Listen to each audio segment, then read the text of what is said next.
All right. It's the Hollywood Squares. All right. So I've got here Maria Sorrentino.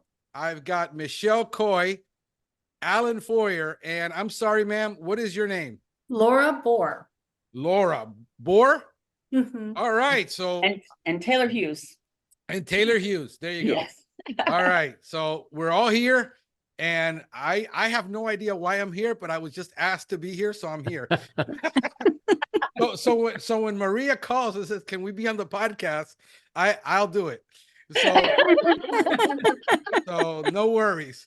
But I guess you guys want to talk about an event you guys got going on leadership, which I am actually, me and Ermi were talking this weekend about us attending that event too. Yeah, so we're making plans to be there. Okay. I was gonna book the flight and I was gonna book everything this weekend, and it's just been hectic. But yeah, we're gonna be there. So You haven't lived till you've been to Kalamazoo. no, I was in Michigan a couple of years ago in Traverse City. Oh yeah, it's beautiful. Yeah, it was December, I think. And it was cold for me. I'm in Florida, for those of you. Not so beautiful in December. Yeah, Right. but I was right near the lake, and I did get to see snow flurries while I was there, so that was cool because I hadn't seen snow in like 20 something years. Wow. So yeah, if everybody wants to introduce themselves, Maria, and go I guess from left to right. I don't know how you guys are seeing it, but Okay. So Maria Sorrentino, I own Pest Pros of Michigan, and Taylor works at Pest Pros as well. We started a little side passion project called Hive Mind Consulting.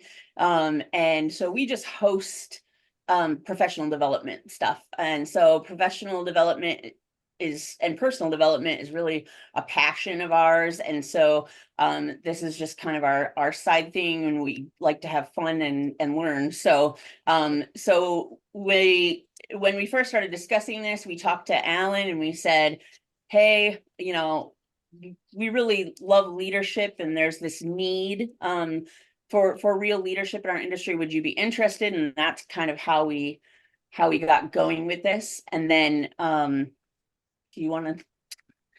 That's pretty much. Yeah. Yeah. So this is our third series. And so we've kind of been across the country, but this one we're going to have in our own backyard. We're going to do it at our office. And we're going to have a little bit of a treat too, because Paul Bello is going to be here a couple days before doing some technical training with our team. And so we're going to open that up for anybody who's interested in just joining for that too. So we've got that. And then we've got the leadership series on Saturday and Sunday. We don't actually speak in the leadership. We're learning with everybody else. So I'll let them speak more to like what their strengths are and what they're going to be speaking about. So I'm Michelle Coy. I'm a business and leadership strategist. I have a background in accounting, so I can bring the accounting aspect in with my leadership aspect so people can understand the value they're investing in their employees and how it impacts their financial statements. And so I come into it with a little bit softer touch of leadership. And for this particular one, I will be specializing in DISC. So your dominance, influential, steadiness, and compliance, personality tests, and explaining how, doing a recap of how that affects communication and leadership within your organization. Laura? Right. So I'll go. Yes. So I am, I guess I'll call myself a professional development geek. Does that align with you? Right. So You're in good company. Right. I actually have been in leadership across a few different industries, medical device and technology for about 30 years. So I come with a great deal of experience in hiring. I've made a lot of mistakes and learned along the way and had a lot of successes as well. So I think one of the things, the biggest learning I've had in my career is how important process is and really being intentional when you're making hiring decisions. And so that's one of the strengths that I hope to bring, and I hope to be able to share some of the learnings and the processes and really get to know the people who are coming to the seminar and seeing what we can do to help them really grow in those areas for their business as well. So I'm new to the podcast world, so give me some grace. That was excellent. Thank Yeah. you. So, Alan, what are you going to do? Well, your listeners got to meet me about a month ago. We had a good one-on-one talking about standard operating procedures and the things that live in and around and behind standard operating procedures. And really, my passion right now, as I wind up my career, is to see people win. And it really doesn't matter the industry, but obviously our industry, pest management, is something I know intimately. So I've got the pedigree to speak to the operational and developmental side of what pest management looks like.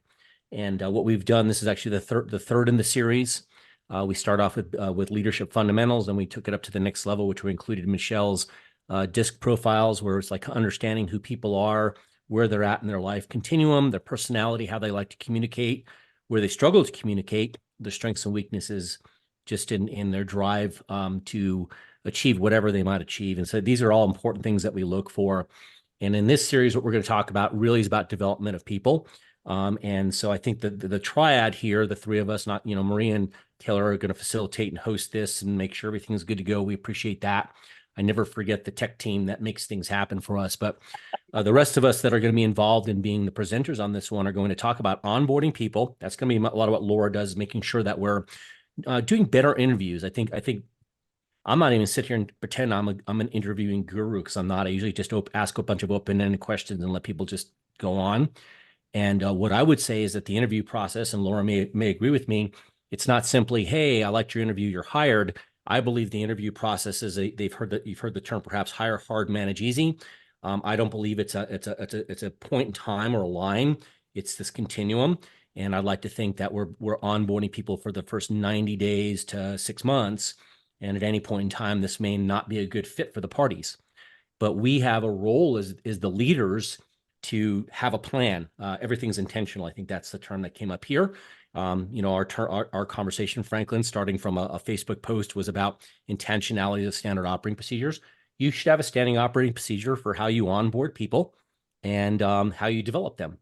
Okay. And not everyone's you can't slam everybody just into a peg into a hole. However, you better figure out what their passion is, where their strengths are, where some of their weaknesses are, and how would they fit into your organization, if at all. And so that's a lot of what we're going to talk about during this process. Excellent. I've been challenged in the last 3 days with a question, because now we're talking about hiring and onboarding.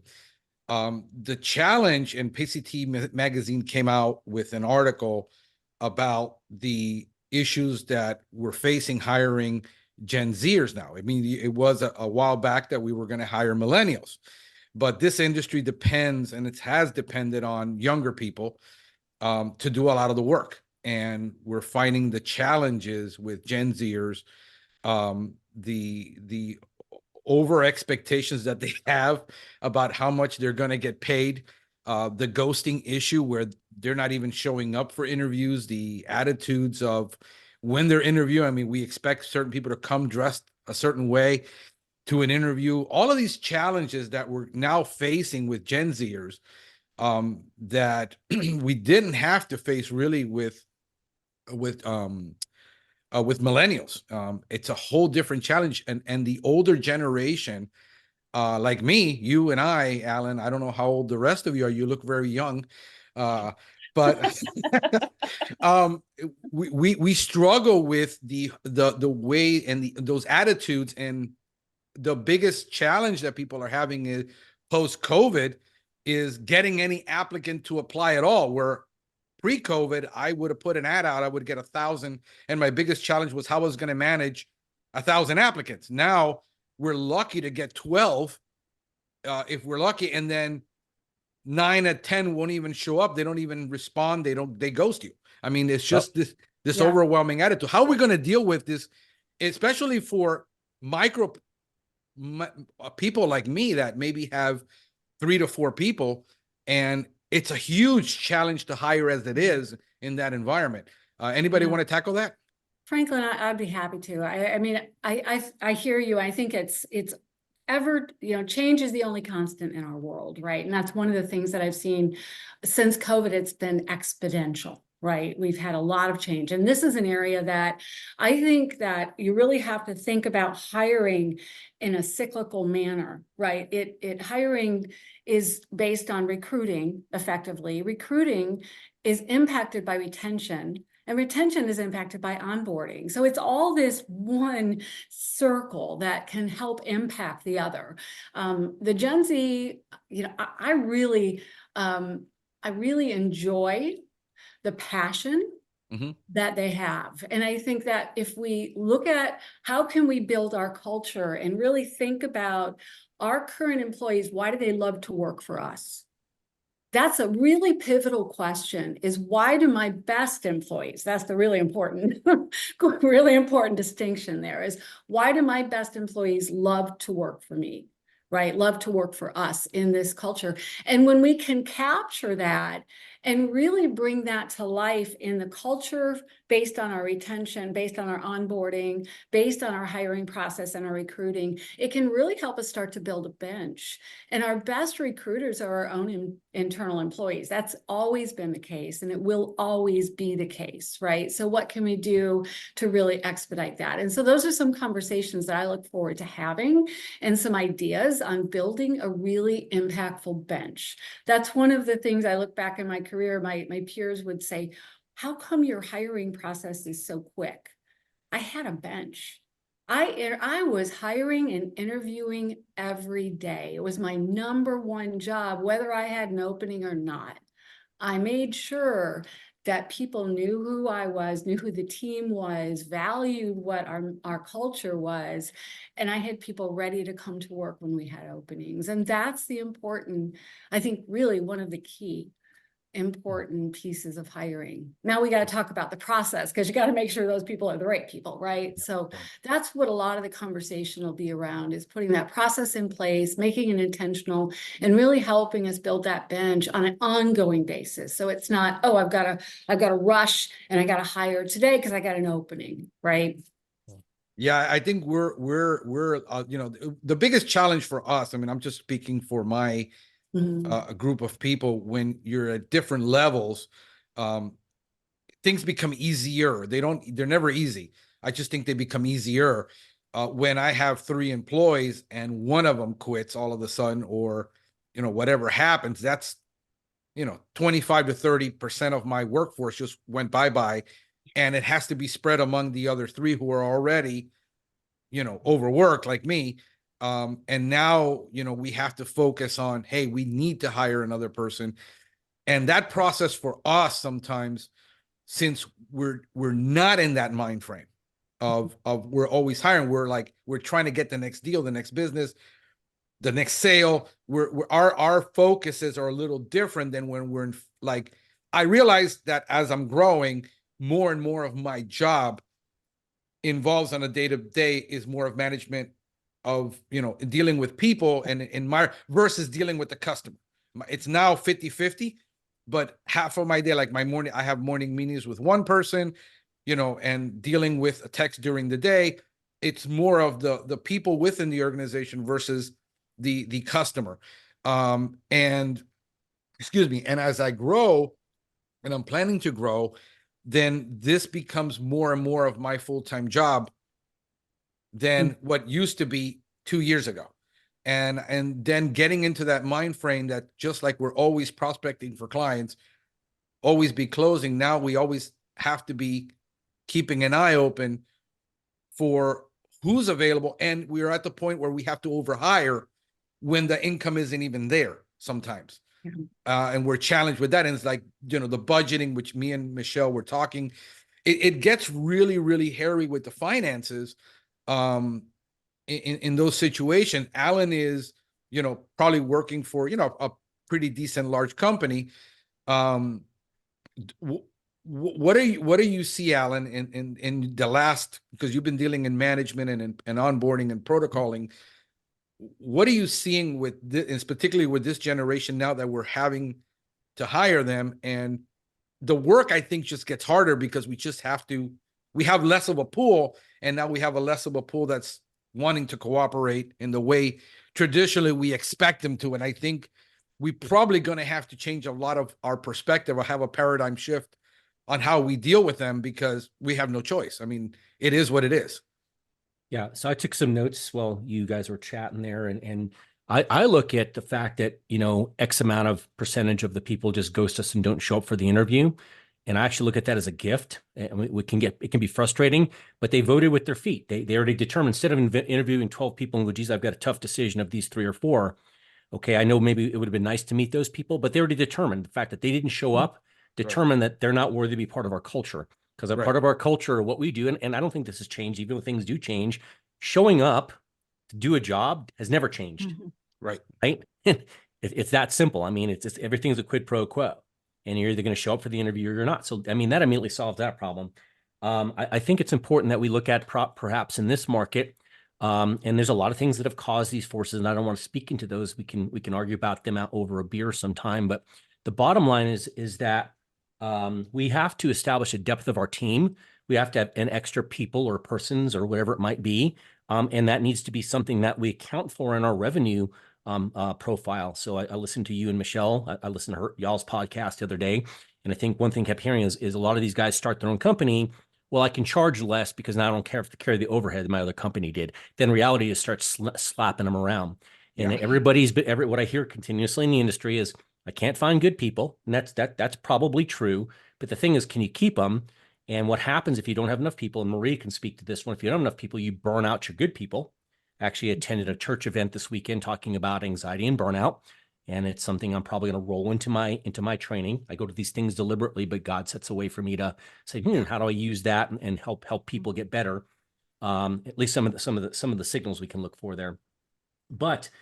Having extra people so that if one person leaves, whatever, and as Laura said, you have a depth, you're bringing somebody in, you've got an apprentice program. What we're trained to do, unfortunately, in our industry, and I'm guilty of this, and I'm even guilty of coaching this, is efficiency. Okay. Now efficiency is a good thing. It's kind of a double-edged sword. We try to be so efficient, but then we've got a body sitting in the winds, building up as an apprentice and a trainer and going to fill in a slot. And well, that's extra weight. I don't need 2 guys in a pest control truck. I hear that all the time.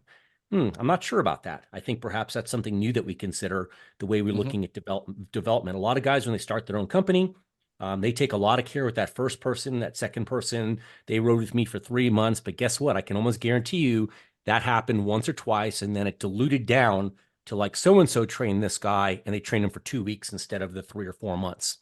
I don't know why I'm not getting the same results. I don't understand why my customers don't like the new guy as much as they liked me. Well, because you didn't put the same amount of focus on that person coming in there. We try as a company to have a couple of extras. I mean, the goal is to have 1 extra per 10 technicians that are working any day. Again, we're a 60-person operation, including managers and administrative staff. So we're the biggest company in the state, but we're small compared to big companies like Arrow and all that. But we have our own thing. So that's our goal. Do we meet it? Usually not, but that's a nice goal we're aiming for. And we always have something for those extras to do. There's always training and development. There's always some chores to be done. So we don't bring them in and they just, tough luck, go home. Here's an hour's worth of pay. We're going to utilize them. That goes back to that don't waste a winter thing you've heard us talk about, Maria. If you got them there, let's use them up and teach them something interesting there. And I think it's really important to understand the development continuum you're going to put people on from immediately coming on, where it's easy to forget people is after the first 90 days. Okay, they're in there, they're doing the basic stuff, then they're good enough, and then we forget about them, and then they go, geez, okay, that's great. So I'm going to pull hose and spray poison for the next 30 years of my life. No, thank you. So what we better do is find some way to make what we do entertaining and exciting, make it a game, right? Figure out how to play. while we're doing the job. That's what's allowed me to do this for 35 years is I basically call myself a small game hunter. I play a big game of hide and go seek. I do a lot of inspections. And so I just make a game out of it. And and some people don't want to make a game out of it. And that's the way, that personality profile ticks.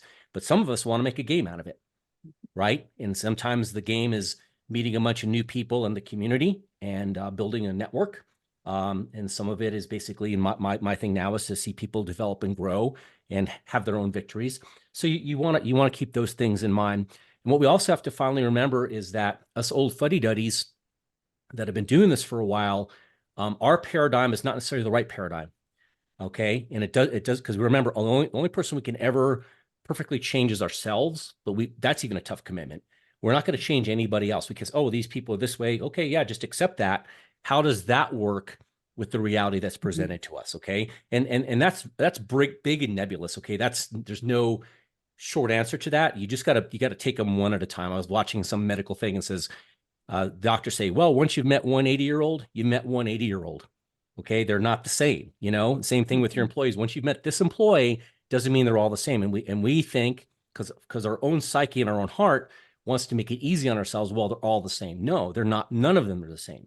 Now the training, development, the processes can be the same, but you want to find every way to let them be who they are within the guardrails. We talked about guardrails last time with the SOPs, within the guardrails of operation, Okay, yeah, I know you want to self-interpret these labels for pest control, but we can't. I don't care what you believe or think or feel. Yeah, you can't just spray baseboards with Termidor. Okay. Right. Well, somebody said, yeah, I'm telling you, here's the label. So you let them be as much of themselves as you can within the parameters. I kind of, as a musician, I like it like there's jazz, which is cool and flowing. Then there's freeform jazz, where it's just basically go for it. And just, they're sort of playing together, but it's kind of a big old jumbled mess. And so you have to find your way through that orchestra and orchestrate that to work. So I'll pause because that was plenty. And Franken, I'd like to speak to the mindset of these individuals. I had an assignment recently in a leadership training that said, go out and interview 3 different generations. Well, it became a passion project. And so when you listen to I interviewed a 29-year-old, think of how they grew up. They grew up in war. Everything since 2000, since 2001, you're looking at 23-year-olds. What did they grow up in? They grew up in war. They grew up in times of crisis. We just went through a pandemic. And so oftentimes these individuals are saying, we're just hoping and coping. We're coping with the stress. And so we're job hopping because we're looking for that thing that's fulfilling us. Yes. Unlike people of my generation that stayed at jobs for 18, 20 years. I stayed at a job for almost 18 years, which is unheard of in today's market. And they're just looking for that next thing and how they can impact the community, how they can impact and feel like they're a valuable part of something. And so what I really encourage organizations to do is share their values, share what their mission is, how they're going to be supporting the community, because that's what these young individuals are looking for. Yeah. How does because you're going to be talking about DISC. I've done many different assessments over the years. I did take a DISC, maybe I think I was 25 when I took a DISC test, but I've taken a lot of different employee assessments that I've been using in my practice to hire. When is it appropriate to administer a DISC in a new hire situation? Is it immediately after they're hired or before? Because I know there's legal issues with using assessments in the hiring process. What would be appropriate there? And then to determine if that person is a fit or where do they fit in the organization?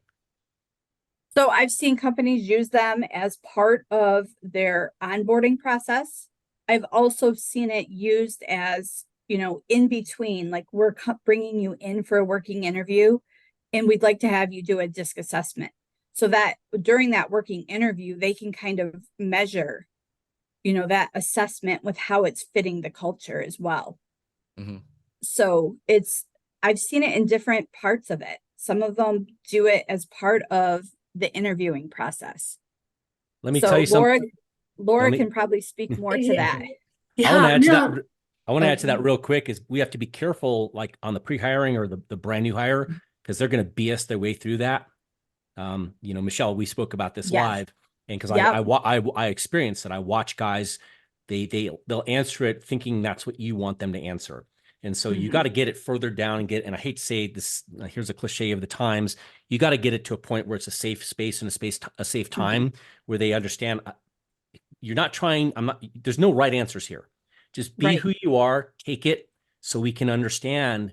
It'll help you understand you. It'll help me understand you, and it'll help you understand me and how you deal with the world. But if they feel there's something to gain or be lost by taking the DISC assessment, they're going to play it.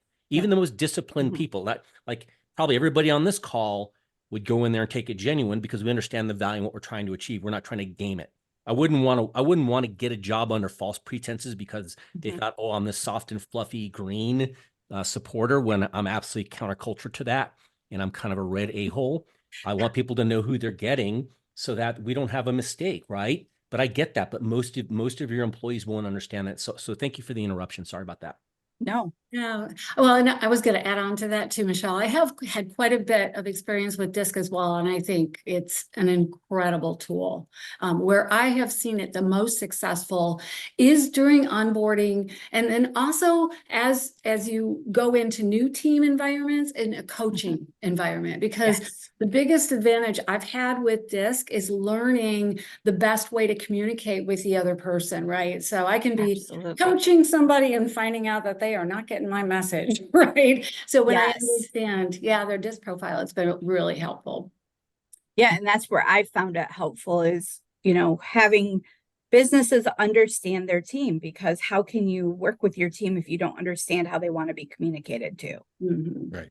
And what's that style of communication, and what are those trigger questions? Some of these, You don't, oh, Yeah. sorry. go ahead, What? Maria.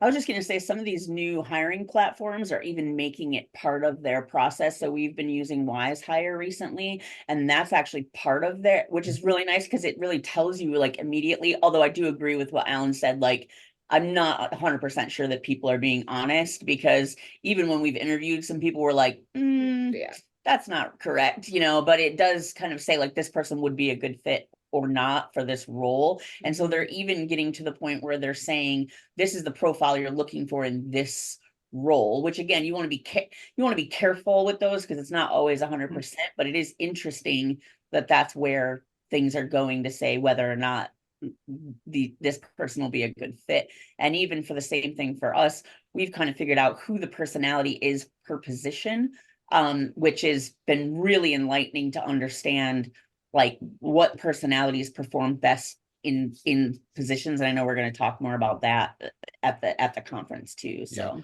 let me bring something up that's interesting, because and I'm seeing this coming up in the question that I had regarding Gen Zers, and the difference in millennials. When I was doing a lot of hiring back before COVID, we were using a company called Hire Select that had an enormous extensive profile that we did. I mean, this was like a 45-minute profile. It was extremely accurate, and especially in the issue of personality and finding people that were dealing with low self-esteem. That was one of the ones that I analyzed the most, because if you have low self-esteem being a pest control tech, dealing with customers who are high power people, which we have, they tend to get railroaded, and then they can't stand up to that customer and said, I'm sorry, Mr. Customer, you're wrong because of this, this, and this, which is where I usually have to step in. And what I find more and more is the enormous amount of low self-esteem and the amount of the inability to handle a ton of stress is what I see in Gen Z, is one of the things that worry me the most, because in our business, in pest control, any home service business, there's going to be just an inherent amount of stress just dealing with people. So you have an enormous amount of introvertness, self-esteem, lack of self-esteem, and all this. And that just kept coming up with the people I was hiring. Then when I hired them, I saw it. I was able to, say, why are you having an issue with this? Why did you do this for this customer? And it just reaffirmed that that's what I keep seeing. So I'm seeing that more.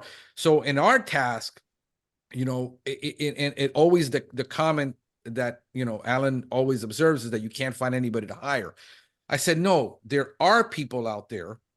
It's just, you have to do the job of prospecting. It's like mining for diamonds. You got to move 10,000 pounds of dirt to find the rough diamond.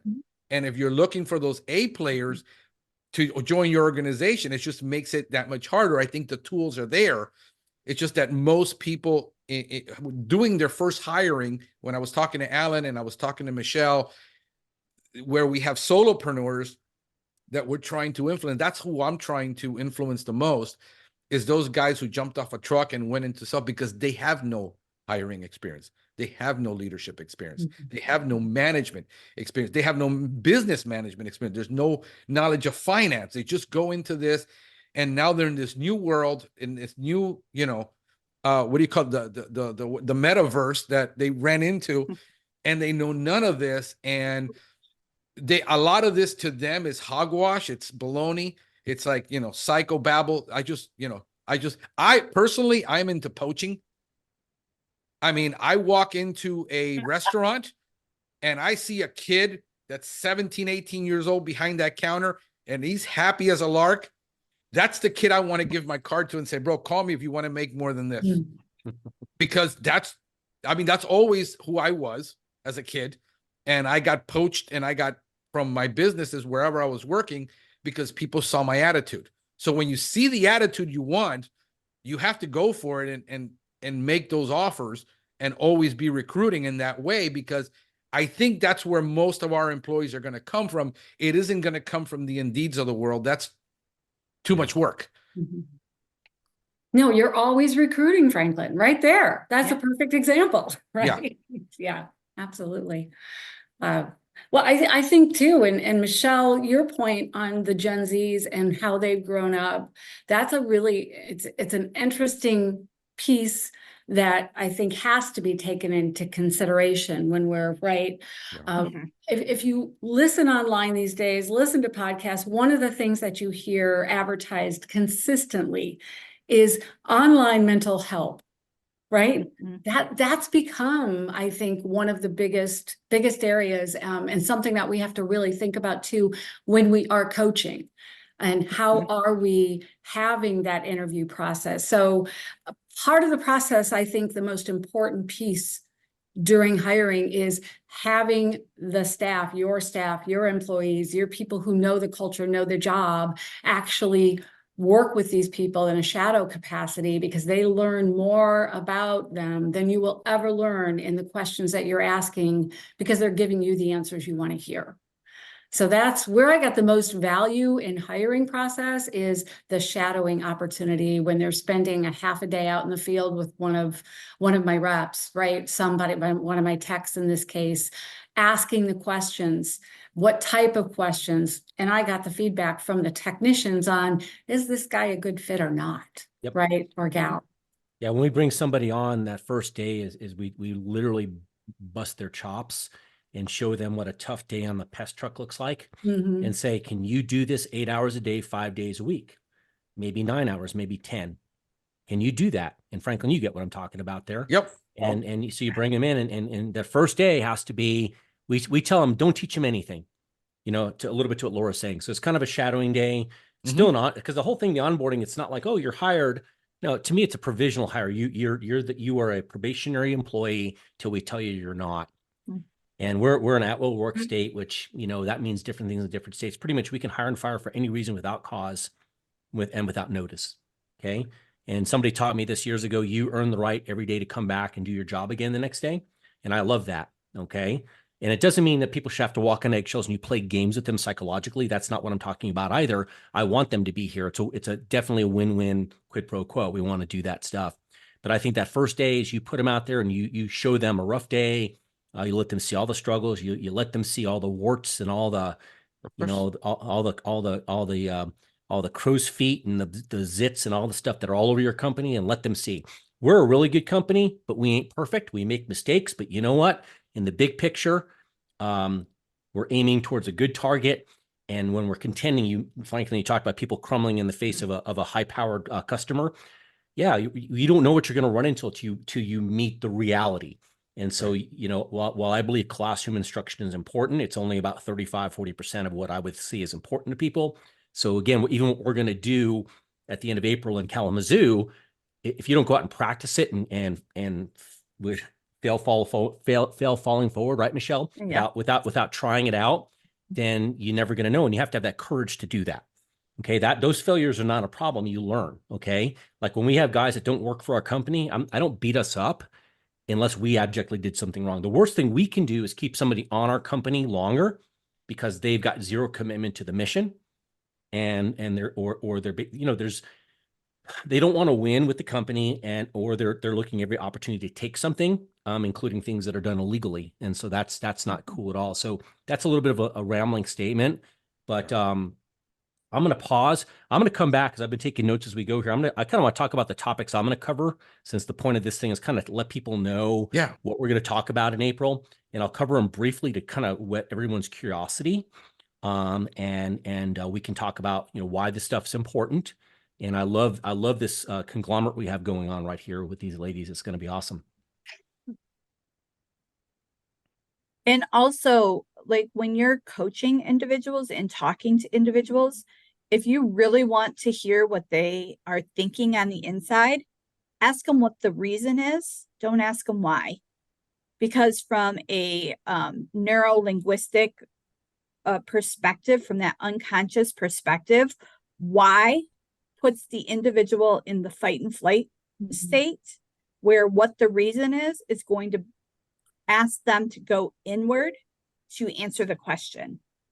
And so that is one of the things I have learned through, you know, different trainings I have done, is start asking people what the reason is. What's the reason you did that? And they're going to more likely go from the inside and answer your question versus why'd you do that? I mean, it even has a different tone to it.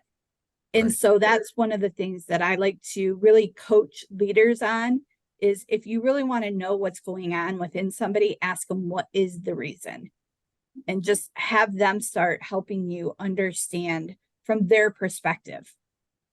Yeah, no, I mean, I know that from my perspective, I've been told that I have little EQ, that I'm highly inappropriate, that you know, we got to learn how to, and this is coming from a guy who dealt with youth for many years, for almost a decade. This is why I'm passionate about the next generation coming into this, and I always bring it up and I always discuss it, because we realize that the majority of people who entered pest control entered, at least in this field, entered between the ages of 18 to 25 traditionally, and we're seeing that get a little older. Now it's the average age, I think, of somebody in the pest control industry somewhere around 44. And now where we wanted to hire kids, you know, when I was young, I built an entire store based on nothing of high schoolers. I built an entire camera team for filming based on nothing but 13 to 16-year-olds. We're having a hard time getting them engaged or finding a way, even in church and in that environment, of getting them engaged. And those are big challenges that we somehow have to figure. And especially when you're a tech and you're a blue collar, and you grew up, you know, right after Vietnam, you know, you were born, you know, we had it rough too. I mean, I had a tremendously rough childhood, but we kind of like figured it out on our own. And we have a generation that we're seeing that can't figure it out. It's almost like they have to be told every step of the way. It's very frustrating for us, you know, in our age group. And I think most of us here are probably, you know, past 30, where we we get that. And it's the frustration is more what I see more online, and I see more of the guys talking is more out of frustration because they don't know how to handle it, how to do it, how to make it happen. So therefore, again, the general comment is, to Alan's point, is nobody wants to work. I can't find anybody, and nobody stays. And it's just that amount, just in its over level of frustration coming from guys who, or, mostly guys that, I don't know any of this stuff that they need to know. That's the entire point of what we're trying to do here, Yeah. because I've seen the frustration and the change and all that. And I think really what's been lacking in the industry, and this is American business across the board, it's not just pest control, is again, going back to the whole theme. And this thing's called, lead people manage stuff. And everybody thinks about a management mindset.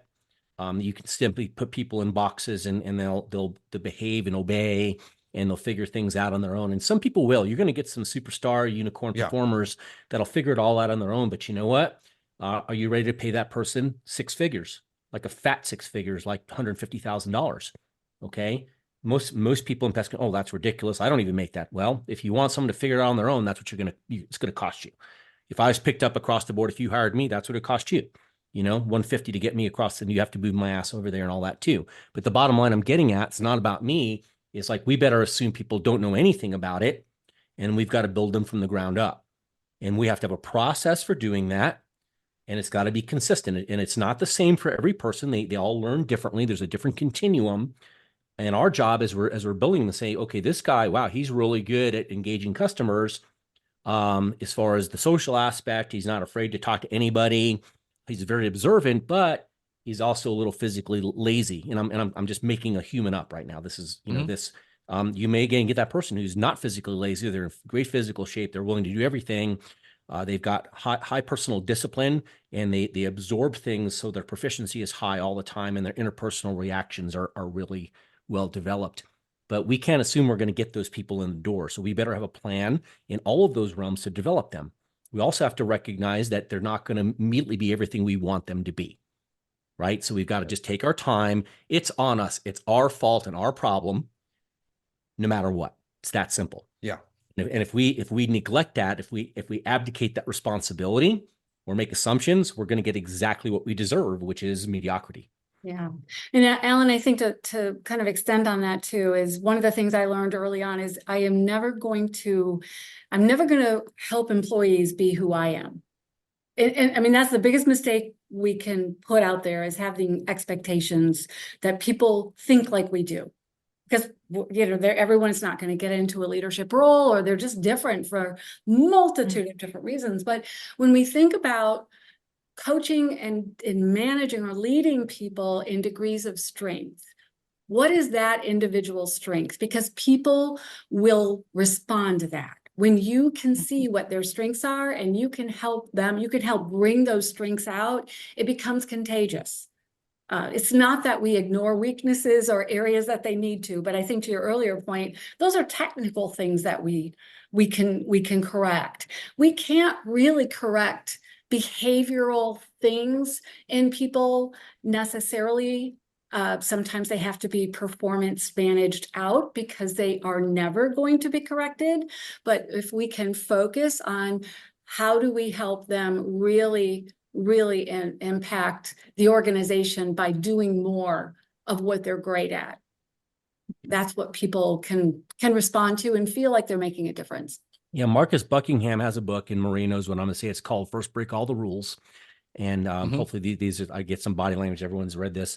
Mark, and this is a 20-year-old book. It's based upon a tremendous Gallup study that this guy and his colleagues did. And basically it says what the best managers do at work. And of course, I'll kick against the term manager and use the term leader. We have to identify the skill sets of our people and set them on the super highways that they're performing well at, and not try to make up what's not put in. So let's take whatever's awesome and make it awesomer. I'm going to make up words all day. Okay. Let's make it better than it even is. But also if they've got this little squeaky pathway through, it's called just a little footpath through the forest, you can get there, but you're not moving at 80 miles an hour. You're moving at 3, 4, 5 miles an hour. Now, it doesn't mean you can't establish that. You can't train them to move a little quicker along that pathway, but you're going to spend a lot of time and effort trying to build up what's been left out. Okay. Now, while I say that, there are still going to be irreducible minimums. You know, Maria's heard this term, Michelle's heard this term, Laura's probably used this term, that if they can't meet this irreducible bar, then they can't be part of this organization. Okay. And some of that stuff's like coming to work on time every day, you know, understanding how to in our industry drive the truck safely, right? How to have pesticide stewardship, you know, locking up your gear. I'm sorry, I don't see that that's ever going to be a shortcoming. That's a personal choice that we have to look for and set an expectation. And that's going to be key as well. That's just a community, and we'll talk about that. We've talked about it in every one of the series thus far, and we'll keep talking about that stuff as we go. What we also have to look at here, I think, I think Laura said this kind of, and Maria's heard this, is we make these fatal assumptions that people understand and agree to do the task. Okay, and we start with number one, understanding. Let's make sure they clearly understand the task. That's the expectations. Let them know what a win looks like, and then ensure that they agree. Yeah, I will do that. I'm going to fight to that target for you, Franklin, Alan, Maria. I'm going to fight for that target. Okay, great. And you have to literally speak in those sense. Will you do this? Well, okay. Then the answer is no. As soon as you get more than a yes or no answer there, it's like, no, then you don't agree. Do we need to clarify more? Do we need to re-aim you, or do we need to go in a different direction? Okay. And I know that sounds like a fatalistic position, but they're either going to fit in the organization, the culture, or not. And we better find that out right away. You know, I think so on the Michelle's post on Facebook about failure, I put my thing in there, and I think Larry said, fail fast, right? So find out right away, fail fast, and fail small. That's Lloyd Smigel as well. You know, make your mistakes small and quickly, and then correct them, and then move forward and stuff like that. So again, I'll pause so I don't dominate the conversation. No, but I think I'm sorry, Laura. I'm gonna interject here for a second. The biggest thing I see in that statement that you just made is the manager, the leader, the owner who doesn't really want to hear that answer, because that puts the responsibility on him to say, okay, we're done here. I got to go do this again. And when I just finished hiring a guy, I already hired and fired 2 people in the last 3 months, because the moment you start where you told me yes, and then I see your actions in the field are different, I don't even have to ask that question. I already know. So I already made a decision that the new guy I hired a month ago, because he started changing immediately after he was left alone, where he was with me for 2 to 3 weeks.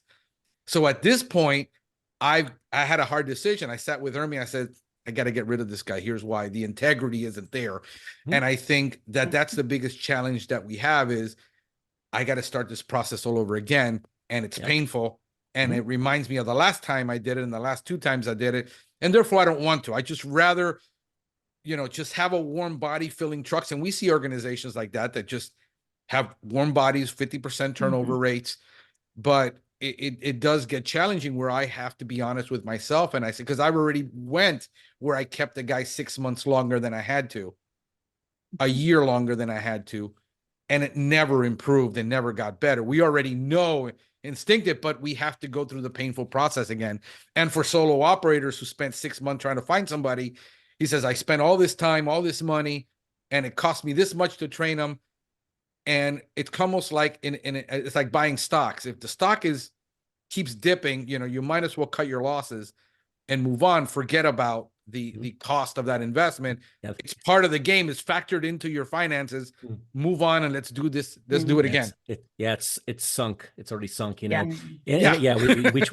try to resurrect a dead body, and I think that's important. And I think this is going to be a key conversation piece during the seminar, workshop, whatever we're calling this thing. It's around. We're all going to get together and learn stuff, but it's really about it's about making and finding out quickly.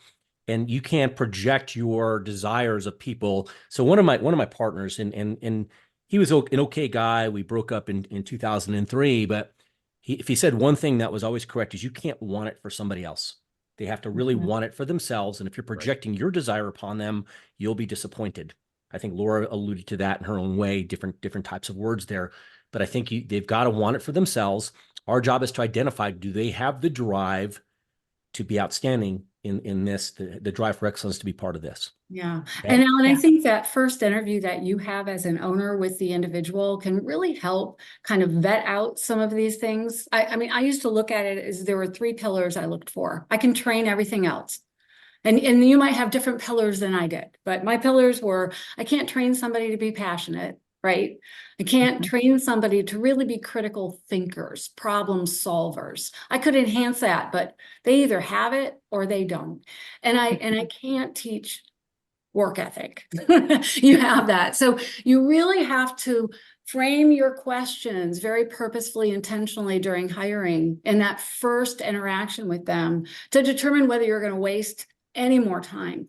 You know, how do I do that, right? Work ethic's a tough one, but I always akin that. I actually wrote a research paper on those 3 pillars. And what I akin that to is intrinsic motivation. I want people who are intrinsically motivated because they want to do something because it makes them feel good. They want to do a good job. They want to reach a goal. Obviously, people like money. That is, that's a no-brainer. But I want people who are intrinsically motivated because they will figure out the work ethic piece of it more times than not. They're the ones who are going to show up on time, who are going to be put pride in the work that they do, right? So those questions were really critical, and that first conversation really helped me say, yep, I want to move them on and take the time with my team to do this further interviewing, or nope, they're off my list. Yep. And I think what we have And- to do is set up an exciting path for them to basically use those. And I wrote those 3 pillars down, and I'm excited to see you go into depth in that for the class. I told you, if I didn't teach on this and just got to sit and watch you, Laura, I'd be fine with that. Maria heard me say that as soon as we parted company in Kalamazoo last time. I'm like, I just want to sit and watch her go. But I think that's going to be such an important part of it. And I think what's important is, again, to your point, Franklin, before, is you trained a guy, you believed. Okay. And I don't mean like hope, but I mean, you really believed from your training that these guys were going to work. But then once they were on their own, their ethics bailed on them, and that's discipline and just good behavior. And because as soon as you see that, see ya, you're done. It doesn't work that way. And maybe you give a little attitude. It's like, maybe I was unclear that this was the expectation here. This is, and I always tell Maria, this is the most passive aggressive you'll ever see me get. Hey, help me understand why you thought that was the right thing to do. Now that's passive aggressive. I get that. That's may not work with everybody. That's just when I'm at the end of my rope, I'll come to that one. And I'll say, help me understand why you made that decision. Okay. And it's really open-ended, but it's a little snarky. Well, it's a lot snarky, but I want to understand why you felt that was the right decision to make right there. And it's something to learn. It's something for me to look at. And then what I'm looking for is trend. Whenever I'm looking at people that are struggling, having problems, I'm never looking for one-offs. Obviously, stealing from a customer or lying, that's it. See ya, bye. Okay. Being a reckless driver, see ya, bye. Okay. But we let them know this is stuff. You do these 3 things, there's no negotiation. It's very clear. However, you're going to make bad decisions. And I wrote down before, like, we've got to basically try to remove the fear of failure from our people at all levels. And I mean honest striving failure, failure falling forward, not failure out of like low character or low critical thinking or low passion. I wrote all these things down. However, but a fear of like, I didn't really know how to engage this client to either gain this account or serve this client. Okay. And obviously we're going to put a lot of safeguards in place where, like, hey, if you're not sure, us as preventive pest control, we're broad and deep. We know people who can help. You got to know when to, Dominic, he's our technical service manager, says, raise your hand and we'll help. So Alan, I think that's let them know so that. important. Yes. I actually had, I published everywhere in our office a mantra that said failure plus awareness equals growth, right? So that people would know that it is okay to fail. You just have to learn from it. Yes. You got to grow with it. So failure plus failure, probably not so much. Yeah. Well, when you go to the gym, which is where I'm going right after this, is if you don't get to the point where you can't push that last set, you can maintain, right? But you won't grow. That's the whole, when you want to grow Mhm. yourself endurance wise or strength wise, you have to push yourself to failure. And it's nice to have somebody there to keep you from having your neck snapped by the bench bar. You know what I'm saying? So there's an analogy of life in the gym or with music, or there's so many analogies where, Right. and here's the thing, you're around people that care about you, that they want to see the best for you, when they're willing to help you, and they're not going to mock you when you trip and fall. They'll pick you up. Hey, you know what, man? Mhm. Way to go for the end there, man. And that's where you've got really good friends and colleagues and people that are in your corner. Is like, hey, you didn't fail because you were lazy. You didn't fail because you were selfish. You failed because you were trying to do something great. And really, was it a full failure? That was a marginal failure. Maybe we forgot to write this one little thing in here, and so we had to eat something on this job deal. But again, and Marie knows this. Well, we're going to make it right, and that starts at the top, and that's who we're looking for. Again, if the ethos at the top level does not align with what we're talking about here, forget this. You're wasting your time. If you, as the leader, and we're talking about the final decision-making leader, are not committed to this stuff, then don't waste your time. Go ahead and run your business and keep complaining.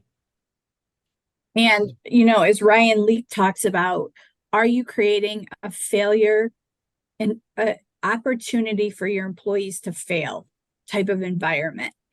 Because he says, I've had more success chasing failure than I've had chasing success. And so, how are you creating those experiences in that environment for your employees to feel safe to be able to fail, or try something and say, well, that didn't work. There's a reason that, Pest Pros or Preventive have these SOPs that say that I have to do it in this way. So are we creating those environments so that our employees are feeling safe? Right. And even if you are, we just had this conversation this week because we have people who come in with, for lack of a better term, I'll just say like PTSD from prior experiences where it was not okay. And so we're trying to constantly undo, right? Like other behaviors to say, it actually is perfectly acceptable for you to fail. I love what you say, Alan, when you say there's a difference. I use this all the time between making a wrong turn and drunk driving.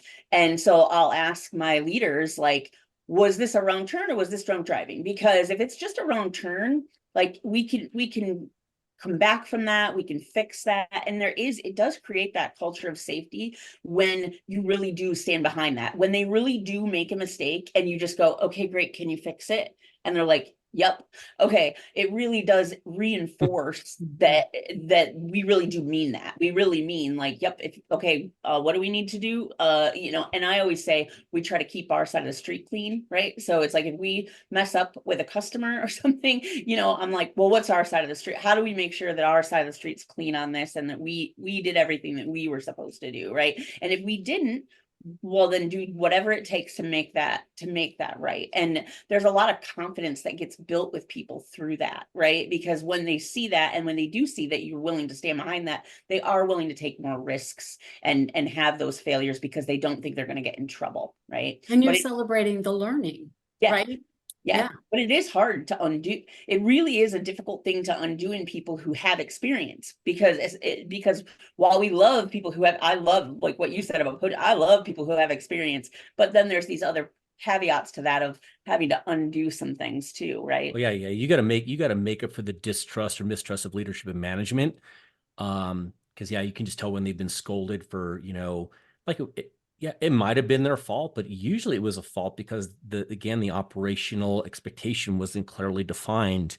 Again, if they were dismissed and scolded for, again, drunk driving and not a wrong turn, well, I can't help them with that. They better learn, hey, this is all my fault, and, but in the big picture, and this is stuff that's going to have to manifest itself. You're not going to see it in an initial interview. Some people may come out there and just kind of wear their heart on their sleeve and say, well, why are you here? Well, my last boss sucked. Well, tell me more about that. Now, I'm not going to go too far down that chain. I'm going to let Laura handle it.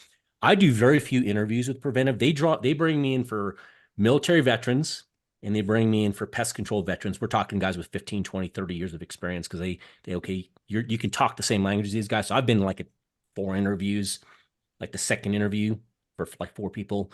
And I decided, are they legit, or are they full of crap? You know, it's kind of that's factor crap kind of thing that I get brought in for, to sniff out that. But I don't get involved too much. I'm down the road when it comes to training and development, which is a lot of what I'm going to talk about in this seminar. Yeah, I think we have a unique opportunity where going into the safety, that people feel safe in an environment where they know what's expected of them. Because I see in the newer generation, unless they are told, hey, this is the way you're supposed to do it, they want to know, how am I supposed to do this? Because they're really adverse to failure. Psychologically, they're really adverse to failure. So in a case of where I see a big failure is that owners don't have any SOPs, they're winging everything. There's no structure at all. That's the other, that's my end of the spectrum that I deal with, where if you had the structure and they are expecting that, then a lot of their safety and feeling comfortable in that environment is where everything is clear. There's no ambiguity. There's no like, well, you didn't tell me. Nobody ever told me. It's all, but then we have that mentality, well, dang, do we have to tell you? Like when we were discussing, do I literally have to show somebody how to clean a van? Yes. to this is how you throw the trash out daily. You pick up your vehicle, you leave everything in its place, and this is what's expected of you, so that there is, oh, okay, so when you didn't do something, it's more of a, hey, let's see how we can do this better. You did a good job. Let's see how we can do this better. Here's what I meant to say that I probably wasn't clear on, and then I think that a lot of that security and a lot of them feeling that they're part of something is that they have to be led by the hand and everything has to be in its place. And I think that's where we're really failing, especially as small companies that are learning to grow, because, we go from the 2 to 3, then we go to the chaos where we're growing 50% a year, and then forget SOPs, just throw that guy in a truck, we need well, to frankly, just you think about it, how did try Gen something. How do Gen Zs learn anything? They look it up on YouTube or Google. Yeah. Right. They want to see a YouTube video on teaching them how, right? Which that's not a bad thing. That's just a fact. So Yeah. I've seen a lot. Onboarding, if you don't have an onboarding platform for have video training, how to clean the van. Yes. Right. Yeah. It's going to be very difficult. And this is where I'm going with this, where I've been passionate about this, to get companies to put everything on tape. But again, it requires an enormous amount of effort and commitment. I know these things. So it's, dang, I'm answering the phones. I'm dealing with customers. I have to hire this guy. A truck just broke down, this happened. And the last thing I have time for in my 60, 70 hour day is to now record a video and look like I'm happy doing it. However, you would really need to be able to provide your teams with visual, auditory, kinesthetic ways, because we're all different learners. Yeah. And if you're not being flexible and adjustable to the different learning styles, you're failing your team. Yeah. Yeah. We have a 1-page so we've got an onboarding packet that talks about policies. They've got places to initial and sign.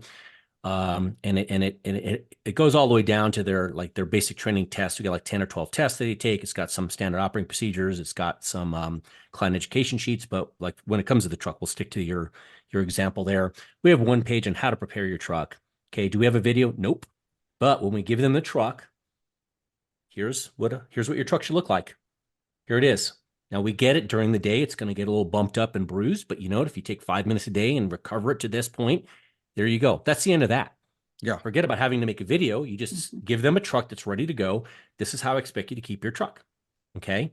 And we talked about this in our last time together. I don't really care if the tires are armor-alled and the dash is armor-alled. Right. I don't care if there's mud on the mud flaps, because we're out there in a dirty world. What I do care about is they have all their equipment.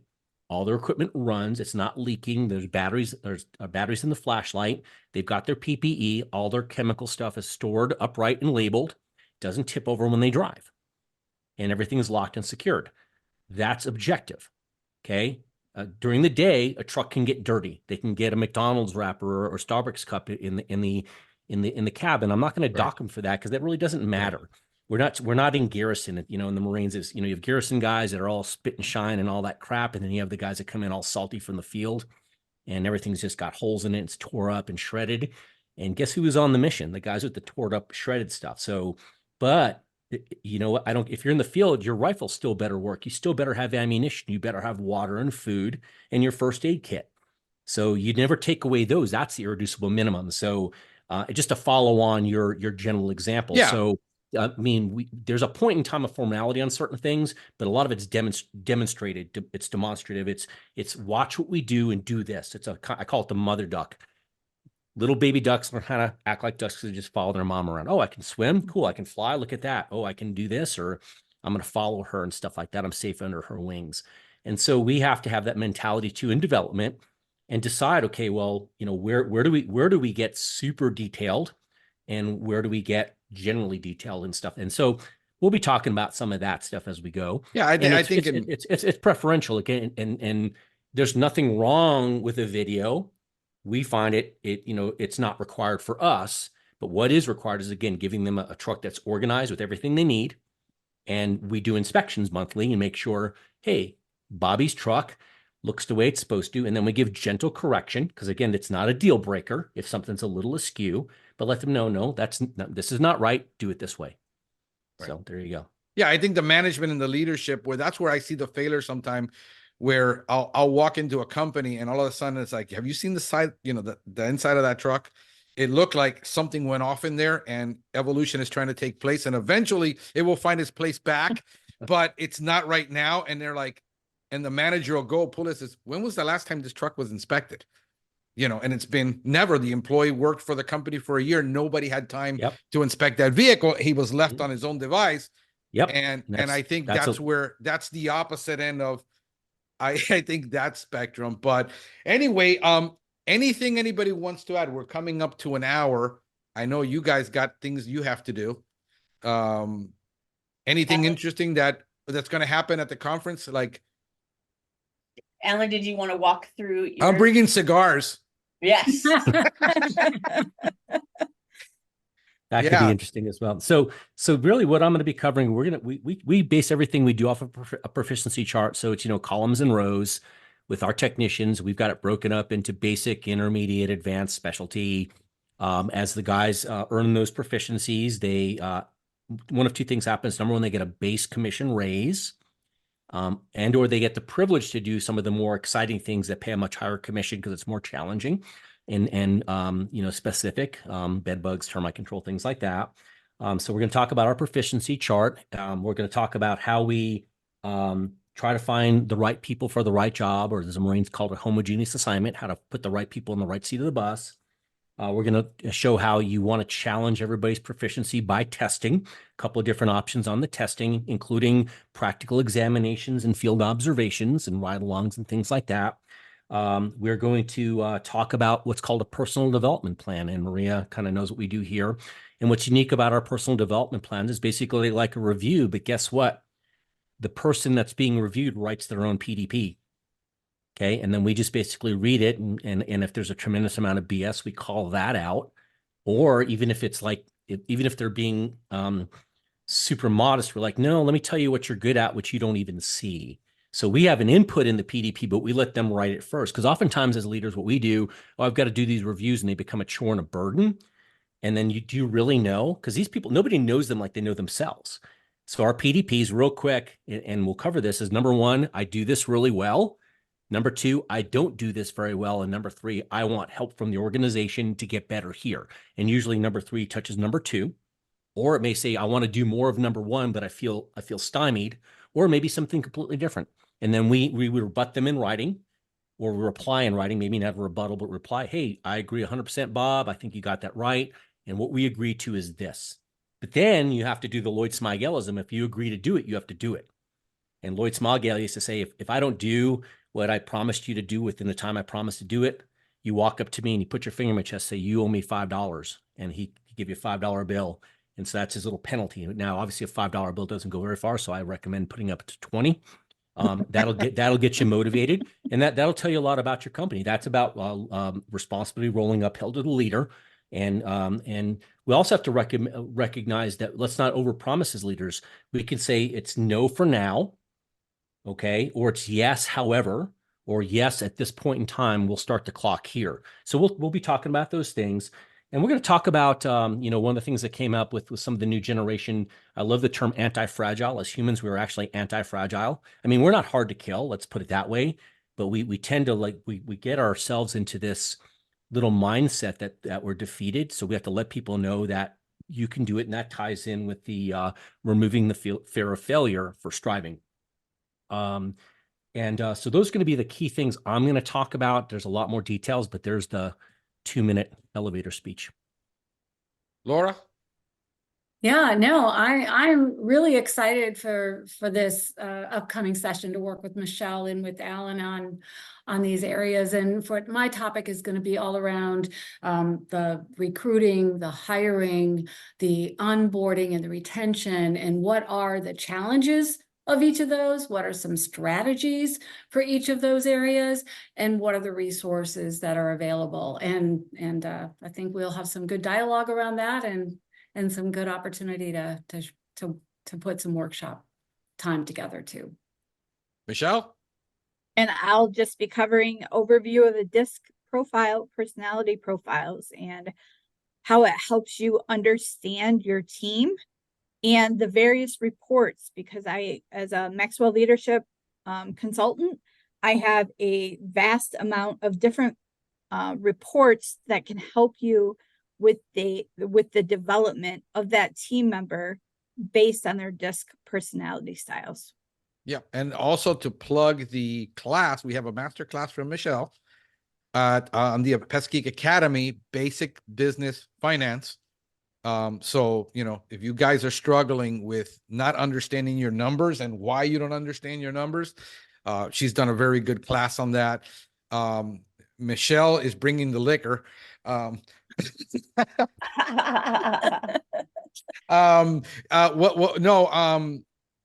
What we got is, what day is it, by the way? Okay. So I'll give you the overview of all the logistics, right? And Okay. so Alan and Paul Bello will be here with Team Pest Pros on Thursday the 25th and Friday the 26th.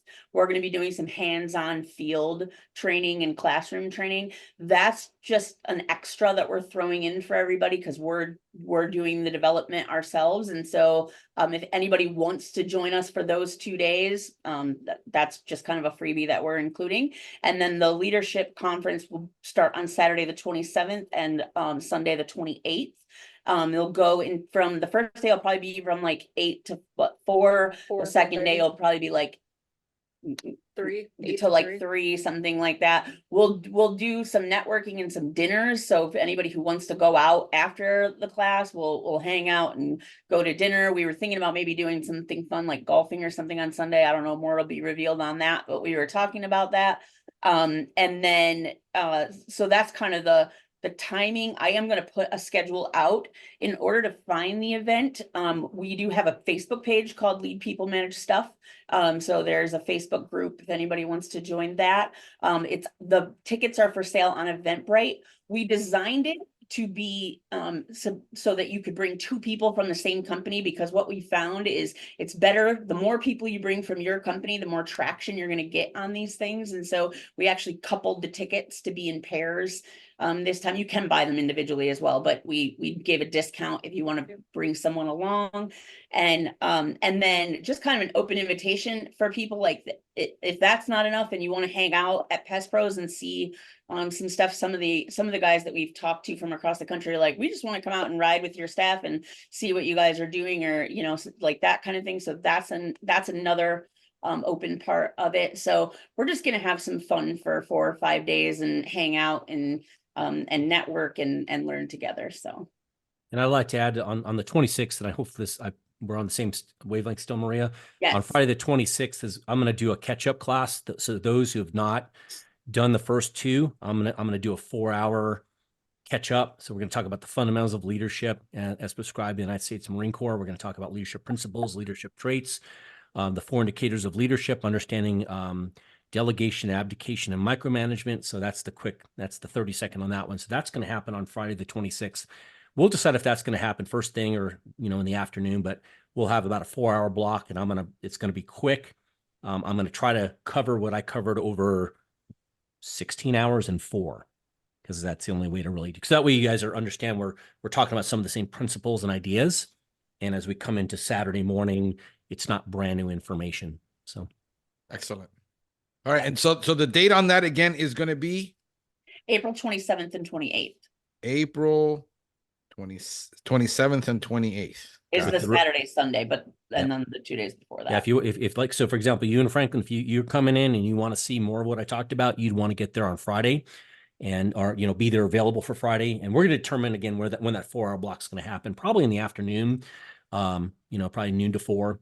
And Yeah, we're then trying to we'll- roll in. We're trying to roll Yeah. in on Friday morning, trying to leave here Yep. Friday morning and Yep. be there like by So- noon or something like that, be Mhm. checked into the hotel and, Yep. and stuff like that. All right. Excellent.